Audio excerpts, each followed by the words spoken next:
La la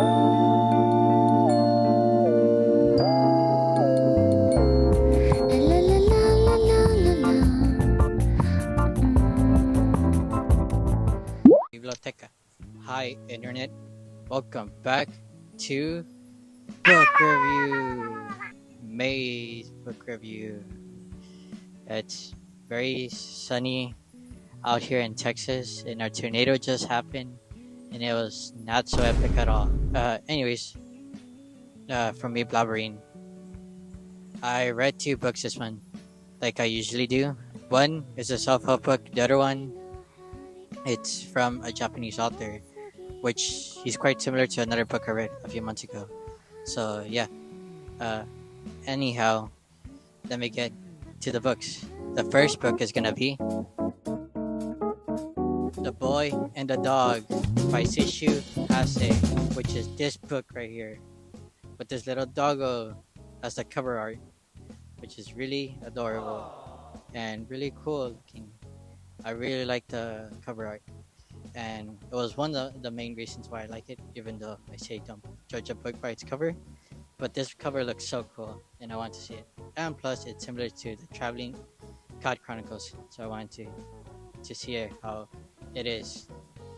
So anyhow, let me give you a little brief summary of the book. The Boy and the Dog by Seishu Hase, which is a fiction book about a dog journey after the wake of a tsunami in Japan. As a young man named Kasumusa, who's a getaway driver, finds a stray dog waiting outside a convenience store. Whoop. Kasumusa learns the dog's name is Tamun, which in Japan means a guardian angel. Oh, my note, it went away. No, there goes my note. Back to book review. His name means guardian angel, and that's what Tamun is to Kasumusa and many others within the story. For Tamun brings joy to Kasumusa's family as he reminds him of a childhood dog that he once had. And this is a repetitive theme said throughout the story, as Tamun quite reminds other characters within the story of their childhood dog, so it gives them a sense of nostalgia. So yeah, anyhow, Kasumusa knows that Tamun is not really fated to stay with him, and he meets a tragic ending, and it brings them apart. However, this is where Tamun's journey begins. That's very much the general sum of the book. Take it away, creature me. Huh?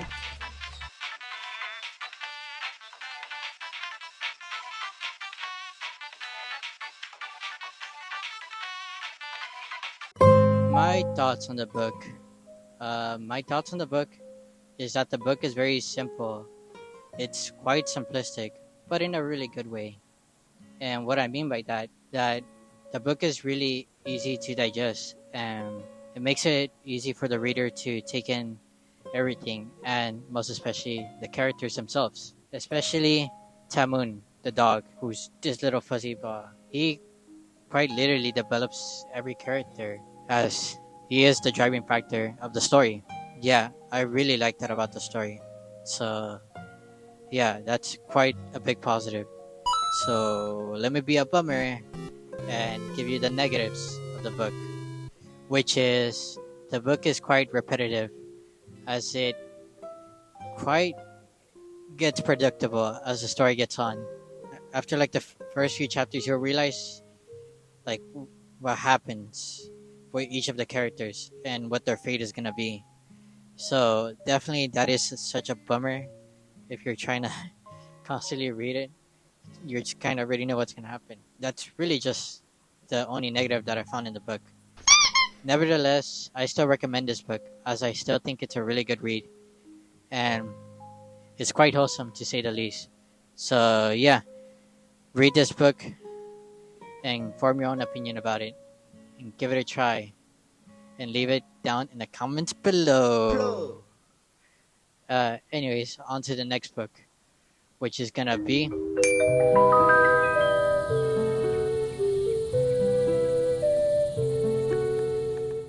The Comfort Crisis, which is this blue book right here, which is a self-help book made by Michael Easter himself, which he's very popular making self-help books. And I was very intrigued since I want to see in ways I can improve my life. So yeah, here we are. Here's a general sum of the book.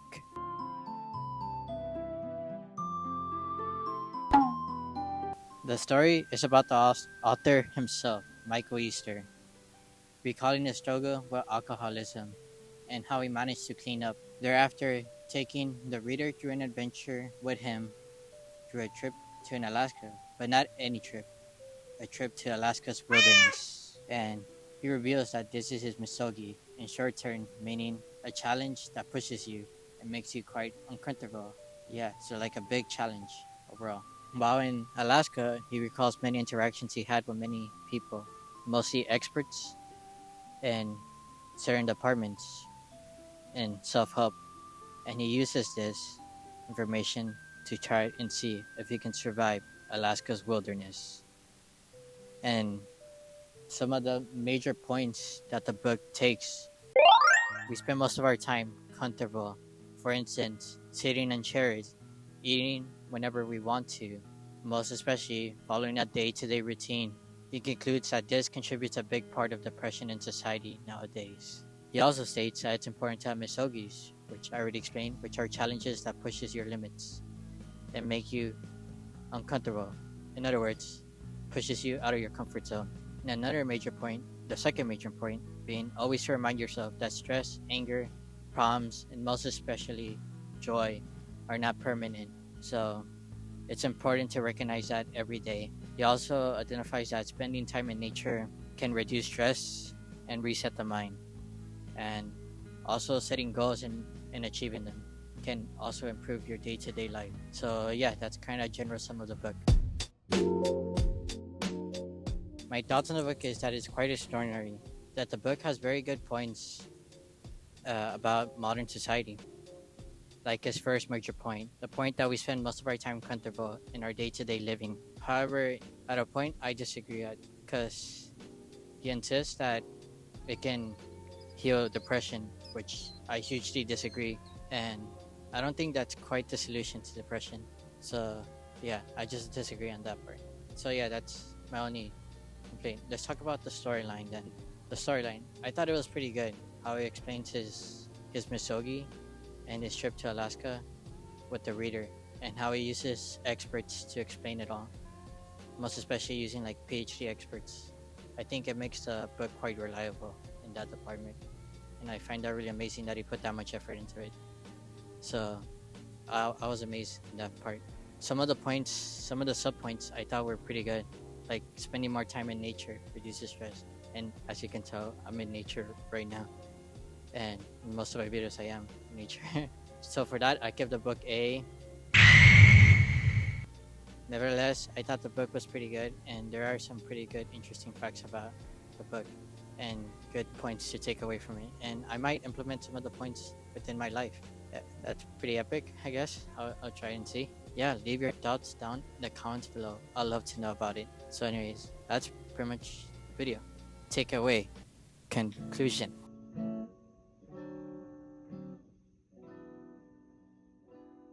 So yeah, that was the two books that are reviewed this month. I totally recommend reading both books. You should just try it. Maybe one can help your life. I don't know, maybe. Nevertheless, I want to thank y'all, the viewer, for giving me your attention and making it this far in the video. Thank you all so much. And one thing, I can't believe I've been doing this for 2 years. It started from my bedroom, and now I'm doing it at a random location. It's quite crazy to believe. And thank you all for seeing me grow as a person and watching these videos and supporting me. So thank you. And that's pretty much it. So see y'all later, alligator.